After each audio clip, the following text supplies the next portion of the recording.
Good morning everyone. Welcome in social science class. Dear students, today we will start the second unit history, chapter number 9. The name of the chapter is medieval period. बेटा medieval period क्या होता है? मध्यकाल, मध्य यानी कि middle में। तो historians ने अपनी कन्वीनियंस के लिए हिस्ट्री को 3 पीरियड्स में डिवाइड किया। फर्स्ट पीरियड था ancient period, so you had already read in class 6 and second period is known as the medieval period. ठीक है बेटा, medieval period you will study about the medieval period in this class and last one is modern history. This topic या this material जो है you will read in class 8th. So let's start the chapter is very easy. It is the only introduction of medieval period, and in this topic we will learn about the source of information. medieval period को जानने के कौन कौन से sources हैं, हमने 6th में ancient period जब पढ़ा था तो हर चैप्टर के ऊपर स्टार्टिंग में सोर्सेज बताए गए थे कि कौन से ऐसे सोर्सेज हैं जो हमें इस टाइम की हिस्ट्री बताते हैं बेटा। तो मेडिवल पीरियड की भी हिस्ट्री जानने के बहुत सारे सोर्सेज हैं जो इस चैप्टर में इंट्रोड्यूस किए गए हैं। So have a look on the page. Let's start the reading. History is divided into 3 periods, that's are the ancient, the medieval and the modern. ठीक है बेटा, in class 6 we have studied about the ancient history, the period from pre historic time to 7th century. इस line को underline कर लें बेटा। जो time period है एशियंट हिस्ट्री का वो कब से कब तक माना जाता है? When the ancient history started and and of the period. The period from pre historic. Pre historic क्या होता है? ऐसी घटनाएं जिनको ना लिखा गया, क्योंकि उस वक्त पढ़ना लिखना नहीं आता था और उस वक्त ऐसे कोई भी जो हमारे पास सोर्सेज नहीं है। जस्ट जो आर्कियोलॉजिस्ट ने खुदाई करके चीज़ों को ढूंढा उससे आइडिया लगाया गया, तो इसलिए इसको प्री हिस्टोरिक, प्राग ऐतिहासिक काल से लेकर 7th सेंचुरी तक का टाइम पीरियड माना जाता है। 7th सेंचुरी जो लास्ट हमारा हिंदू रूलर था राजा हर्षवर्धन, उस टाइम पीरियड तक 647 में उसकी डेथ हो जाती है। तो इस टाइम पीरियड तक का जो हिस्ट्री का क्रॉनिकल जो टाइम पीरियड है उसको एशियंट नाम दे दिया गया है। और क्लास 7th में we are going to study about the history and the civilization of medieval period in India and the world. तो वर्ल्ड के साथ भी इसको कंपेयर करेंगे हम लोग। सेकंड टॉपिक देखें बेटा, सेकंड पैरा, इन यूरोप। अब ये जो टाइम पीरियड है, जो इंडियन हिस्ट्री का टाइम पीरियड है, वो थोड़ा पीछे चलता है किससे? जो वेस्टर्न हिस्ट्री है, यानी कि जो यूरोपियन कंट्रीज़ हैं उनकी जो स्टार्टिंग है वो अर्लियर होती है, इसलिए उनका टाइम पीरियड और हमारा टाइम पीरियड उसमें डिफरेंस है थोड़ा। तो ये सब बातें जो है आपने नोट करनी है बेटा। Keep in your mind what is the period of medieval period, starting period in India and the Europe. The period from the 5th to 15th century CE, CE means common era, is known as the medieval period. Europe में इसको 5th से 15th century तक माना गया बेटा। और हमारी country में क्या टाइम पीरियड था? 8th to 18th century CE marks the beginning and the end of the medieval period. Medieval period की स्टार्टिंग 8th सेंचुरी से होती है और 18th सेंचुरी में ये एंड हो जाती है। ये सारा जो टाइम पीरियड है, यानी कि कितना टाइम पीरियड हो गया? 8 से 18 1000 ईयर्स का जो टाइम पीरियड है, 1000 ईयर्स, वो सारा मेडिवल पीरियड के नाम से या मेडिवल हिस्ट्री के नाम से जाना जाता है बेटा। During the period several important changes took place in the social, economic and political structure of Europe, America and Asia। तो इतना लंबा टाइम पीरियड हिस्ट्री का, तो उसमें क्या होगा बेटा, बहुत सारी चेंजेस आएंगी।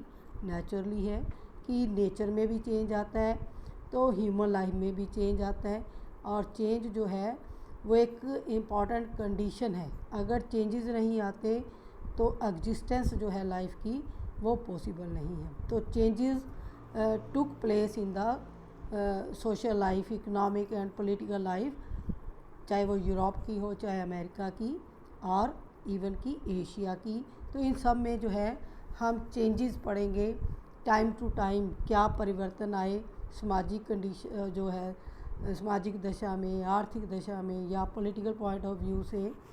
दो in the ancient period Indian cultures had remained aloof. Aloof क्या होता है बेटा, दूर, from the outside world. Ancient period में जो इंडियन कल्चर था उसके ऊपर कोई ज़्यादा इफ़ेक्ट नहीं है बाहरी शक्तियों का, जो आउटसाइड वर्ल्ड है उसको, क्योंकि बेटा पहले सर्च ही नहीं हुई थी कि ये कॉन्टिनेंट्स भी हैं और इन कॉन्टिनेंट्स में लोग भी रहते हैं। तो ये पहली जो इन्वेंशन थी वास्को डी गामा ने की थी, आपको पता है 1498 में उसने इंडिया को सर्च किया था, और उसे पता चला कि यूरोप के अलावा भी पॉपुलेशन या आबादी है और इंडिया भी है। तो ये देखो इन्वेंशंस कितनी लेट हुई। तो हम एशियन पीरियड की बात कर रहे हैं, यानी प्री हिस्टोरिक से 7th सेंचुरी तक की बात कर रहे हैं। तो उस वक्त इंडियन जो कल्चर है, इंडियन जो पीपल्स हैं, वो किसी के टच में नहीं आए थे। But during the medieval period Indian culture highly influenced by the changes that took place in their countries. अब मेडिवल पीरियड की बात कर रहे हैं तो इसमें बहुत सारे इन्वेडर्स जो है इंडिया के अंदर एंटर कर चुके थे, क्योंकि यहाँ पर मैंने बताया आपको नॉर्थ इंडिया में लास्ट हिंदू रूलर था किंग हर्षवर्धना। तो उसकी डेथ के बाद जो पॉलिटिकल कंडीशंस थी वो अनस्टेबल थी। जब भी राजा अनस्टेबल होता है या पुअर होता है, वीकर होता है, तो उसके ऊपर जो आउटसाइड पावर्स हैं, चाहे वो आउटसाइड इंडिया हो या इंटरनल इंडियन पावर्स हों, दूसरे राजा उस राजा के एरिया में घुस जाते हैं, अटैक करते हैं और उसको अपनी टेरिटरी में सबजुगेट कर लेते हैं। These influences are evident in the culture, administration, economy, language, religious belief of the people even today. तो इनका जो मेडिवल टाइम पीरियड में मुसलमानों का भारत में आगमन हुआ था, एंट्री हुई थी, और ये मुस्लिम जो एम्पायर्स थे नियर अबाउट 350 ईयर्स तक कंट्री में रहे, और उनका भी बहुत गहरा जो इन्फ्लुएंस था हमारी कल्चर पर, एडमिनिस्ट्रेशन पर, हमारी इकोनॉमी, लैंग्वेज, या जो हमारे रिलीजियस बिलीफ्स थे उनके ऊपर प्रभाव हम पढ़ेंगे, और वो आज भी दिखाई देता है बेटा। तो नेक्स्ट टॉपिक है हमारा सोर्सेज ऑफ इंफॉर्मेशन। कहाँ से हमें सोर्सेज आते हैं इंफॉर्मेशन के, कि मेडिवल टाइम पीरियड में जो 1000 टाइम पीरियड बताया गया है 1000 ईयर्स का, तो उसमें क्या जो चेंजेस आते हैं या कौन रूल करता है, कौन कौन से इसके टाइम में जो वॉर्स हुए रूलर्स के अंदर, तो ये सब हमें कहाँ से पता चलता है, वो सोर्सेज हमने रीड करने हैं। The main sources of information of the medieval period are literature and archaeological findings. Underline करें इसको कि इन 1000 ईयर्स के टाइम में जो लिटरेचर लिखा गया या आर्कियोलॉजिकल फाइंडिंग्स क्या होती हैं, जो पुरानी चीज़ों को सर्च करते हैं बेटा, जो हिस्टोरियंस हैं ना, जैसे बिल्डिंग्स हैं या पुरानी सिटी टाउन्स हैं, विलेजेस हैं, उनकी खुदाई करते हैं, और अंडरग्राउंड अर्थ के अंदर जो भी रिमेन्स पाए जाते हैं हमने एशियंट पीरियड में पढ़ा था ना, खुदाई से क्या मिलती थी, बोन्स मिलती थी, यूटेंसिल्स मिलते थे, इवन कि उनकी जो कब्रें थी वो भी मिलती थी, कॉइन्स मिलते थे। तो वहाँ से आइडिया लगाते थे कि उनको कितनी नॉलेज होगी लोगों को जिन्होंने ये चीज़ें बनाई। तो ऐसे ही मेडिवल जो पीरियड है उसको जानने के 2 सोर्सेज है हमारे पास, लिटरेचर और दूसरा है आर्कियोलॉजिकल फाइंडिंग्स। जो पुरातत्व विभाग, जो आर्कियोलॉजिस्ट, उनको जो चीज़ें मिलती हैं खुदाई से, उनके बेस पर स्टोरी बनाई जाती है और उसको इतिहास में जो है अंकित किया जाता है, लिखा जाता है, राइट किया जाता है बेटा। The literature of this period consist of, अब लिटरेचर में क्या ऐड है, कौन कौन सी चीज़ें इंक्लूड की जाती हैं, रिलीजियस वर्क्स, उस टाइम जो भी धार्मिक कार्य हुए, धार्मिक पुस्तकें लिखी गई, और commentaries based on Puranas smritis, जितने भी पुराण और स्मृतिज के अंदर लिखा गया है। और we get a lot of information about the social, economic, political and military condition of that period from non religious works.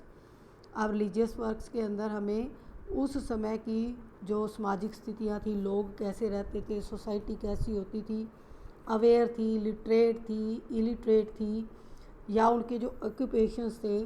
इसी तरह इकोनॉमिक कंडीशन में इनकम सोर्सेज आ जाते हैं कि राजा का क्या सोर्स था इनकम का, प्रजा का क्या था, और पॉलिटिकल सिस्टम कि जो राजा था वो बेनिवोलेंट था या क्रूअल था। तो उसकी पॉलिटिकल कंडीशन से हमें पता चल जाता है। जो इसने एडमिनिस्ट्रेटिव पॉलिसीज अडॉप्ट करते थे राजा, तो उनके नेचर के बारे में पता चलता था। जो दयालु किस्म का होगा तो वो क्या करेगा, पब्लिक वेलफेयर वर्क्स करेगा, और जो क्रूअल होगा वो क्या करेगा, वो सिर्फ क्या अटैक ही करेगा, युद्ध करेगा और प्रजा के ऊपर टैक्स इम्पोज करेगा। तो जो पॉलिटिकल कंडीशन है, मिलिट्री कंडीशन है, वो हमें कहाँ से पता चलती है, जो लिटरेचर उस वक्त लिखा गया बेटा। इसी तरह अंडरलाइन करें इसको, non religious works. Religious works में क्या आ जाते हैं, कमेंट्रीज जैसे पुरानाज एंड स्मृतिज। और नॉन रिलीजियस में आगे medicine, astronomy, drama, stories and other literature, यानी इसके ऊपर भी बुक्स लिखी गई हैं। जो मेडिकल साइंस है या एस्ट्रोनॉमी है, एस्ट्रोनॉमी क्या होता है, जो ग्रहों का, नक्षत्रों का हिसाब किताब लगाते थे, या ड्रामास, स्टोरियाँ वगैरह लिखते थे। तो इस लिटरेचर को किस में इंक्लूड किया जाता है, non religious works. The autobiographies, orders of the rulers and letters written during that period help us to understand the life of people during the medieval period। अब एग्जांपल देखें ऑटोबायोग्राफीज़ के, 2 type की होती हैं ये भी, बायोग्राफीज़ और autobiographies बेटा। ठीक है, ऑटोबायोग्राफीज़ यानी कि कोई किसी के लिए लिख रहा है, ठीक है, उसको ऑटोबायोग्राफीज़ कहते हैं।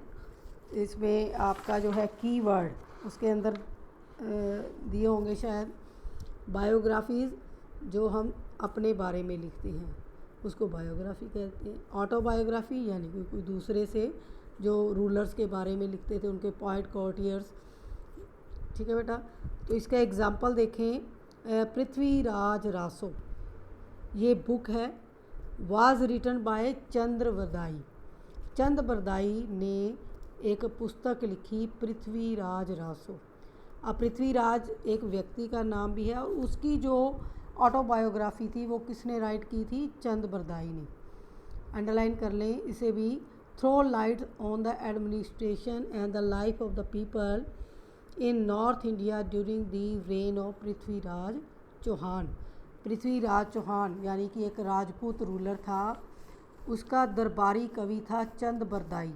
उसने अपने राजा के बारे में, उसका एडमिनिस्ट्रेशन कि राजा कैसे अपनी प्रजा के लिए जो प्रबंध करता था, उनके लिए बेसिक नीड्स अवेलेबल कराता था, या उनके लिए कोई कानून बनाता था।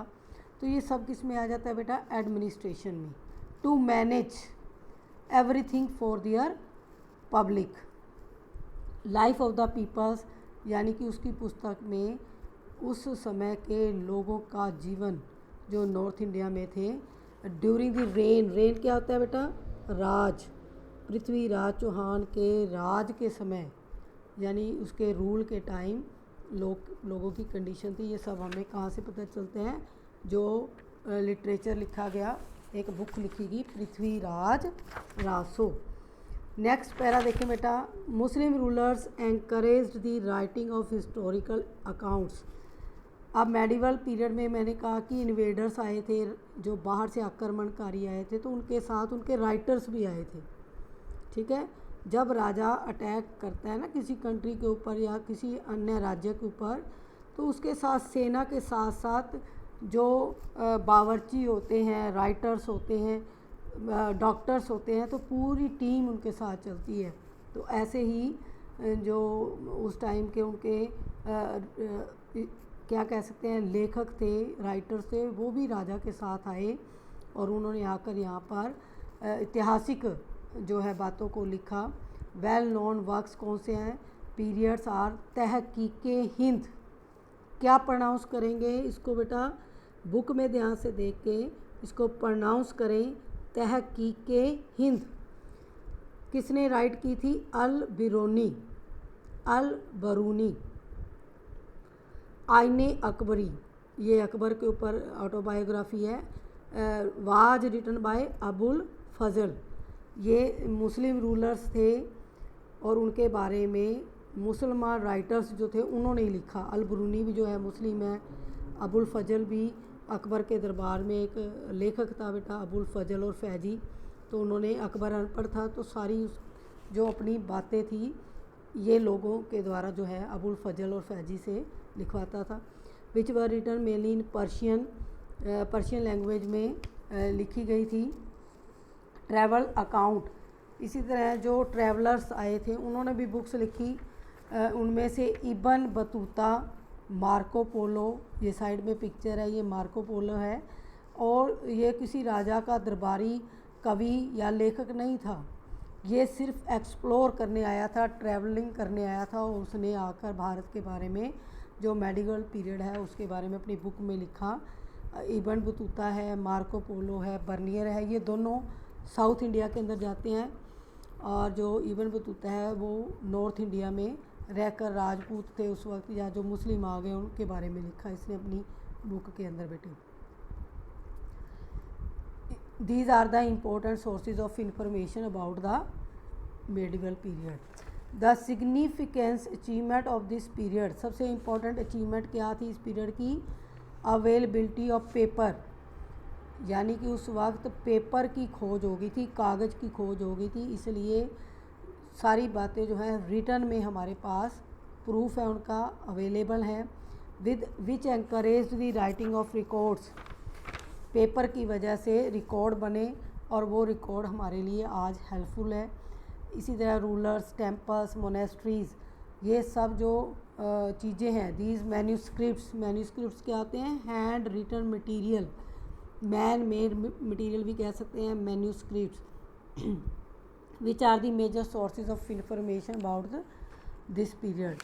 यहाँ देखो ये दरबार है, मुग़ल किताब खाना आप देख रहे हैं ना, इसमें लोग लिख रहे हैं, ये दरबार के राइटर्स हैं, लेखक हैं, जो राजा की प्रशंसा में लिखते हैं। ठीक है, सच्चाई नहीं लिखते, क्योंकि इनको अपनी जान का खतरा भी होता था। अगर राजा गुस्सा मान गया तो ये क्या करते थे, राजा को खुश करने के लिए उसकी प्रेज़ में ही लिखते थे। तो इतनी रिलायबल हिस्ट्री नहीं है जो इनके द्वारा लिखी गई, जो कोर्टियर्स के द्वारा, क्योंकि सिर्फ वो खुश करने के लिए रियलिटी नहीं लिखते थे।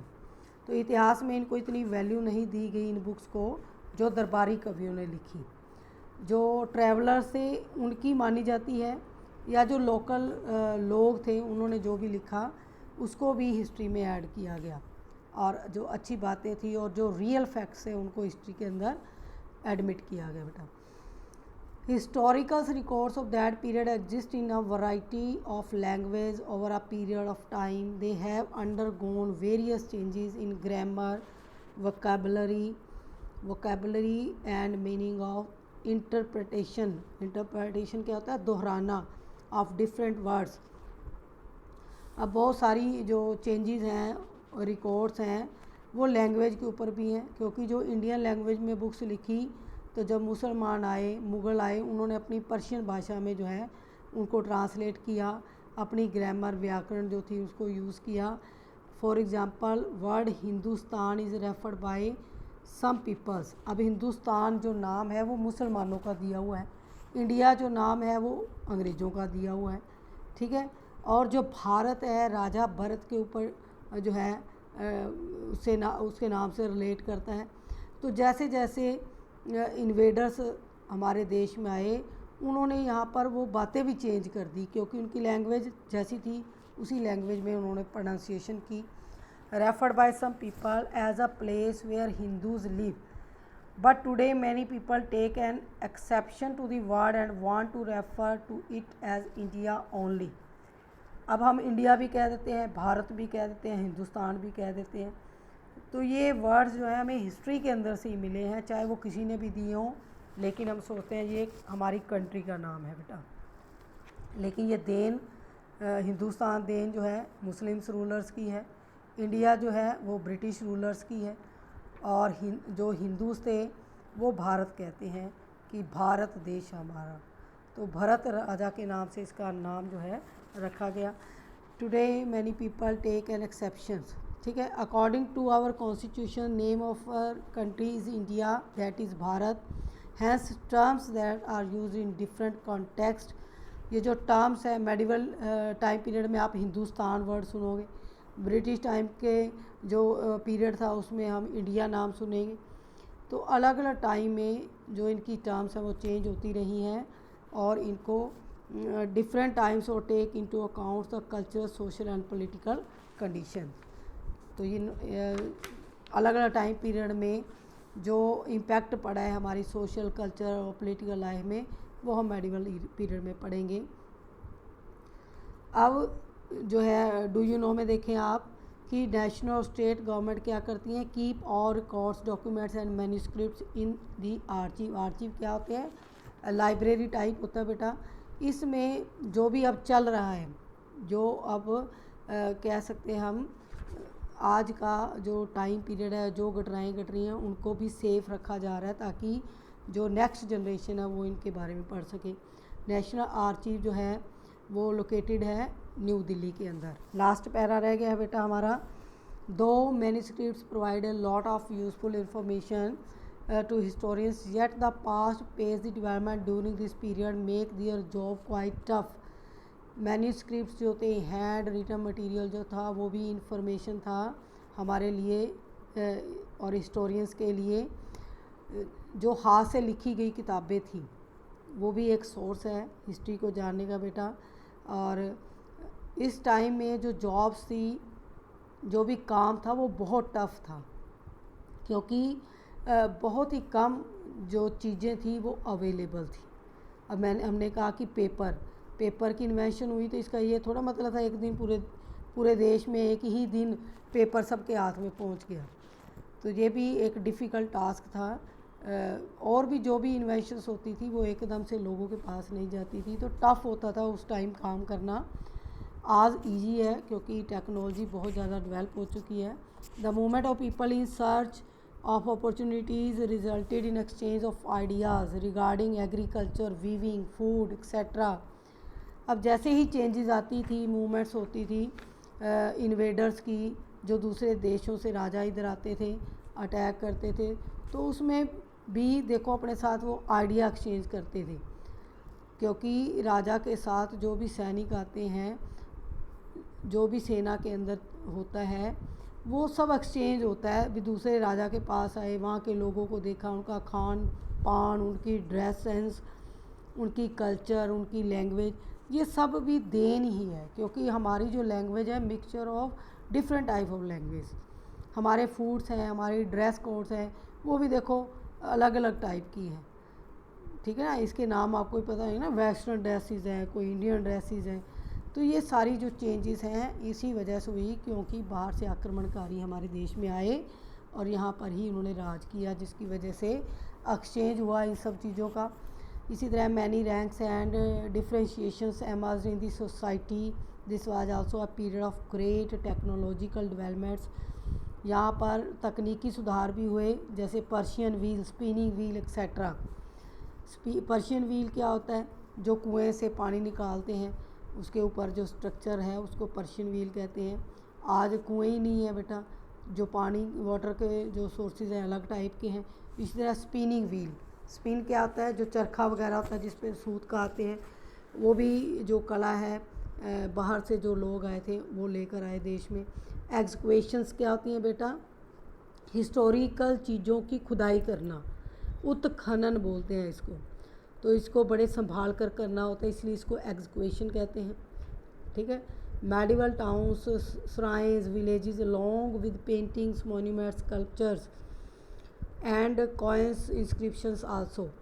ये सारे इंस्क्रिप्शंस ही हैं, मोन्यूमेंट्स ही हैं। ये बिल्डिंग आपको दिखाई दे रही है पिक्चर के अंदर, ये सब सोर्सेज हैं मेडिवल हिस्ट्री को जानने की, क्योंकि इनकी एज निकाली जाती है कार्बन C14 से और पता लगाया जाता है इन रिमेन्स का कि ये कितने पुराने हैं बेटा, और वो अलग अलग पीरियड में उनको जो है इंक्लूड कर दिया जाता है। Let's have a look, close look India during the medieval period in the following chapters. तो इसमें हम पढ़ेंगे कि इंडिया के अंदर क्या क्या चेंजेस आए, तो सीरियल वाइज इसको करेंगे नेक्स्ट चैप्टर्स के अंदर। कीवर्ड्स जो है आपने ये भी नोट करने हैं। मैन्यूस्क्रिप्ट्स क्या होते हैं बेटा, हैंड रिटन टेक्स्ट और डॉक्यूमेंट्स। श्राइन्स क्या होती हैं, इंस, जिस पे जो ट्रैवलर होते हैं जो दूसरे इलाकों में जाते हैं और उनके रहने का जो सहारा होता है, आश्रम होते हैं, धर्मशालाएं होती हैं, उनको श्राइन तो बोलते हैं। Scribes a person who copied out documents. ठीक है, स्क्राइब होता है यानी कि बुक्स को लिखना, हैंड रिटन दूसरी लैंग्वेज में कन्वर्ट करके स्क्राइब करना बेटा। नेक्स्ट जो एक्सरसाइज पार्ट है हम नेक्स्ट वीडियो में करेंगे बेटा, तब तक आप इसको रीड करना। ओके बेटा, टिल देन गुड बाय।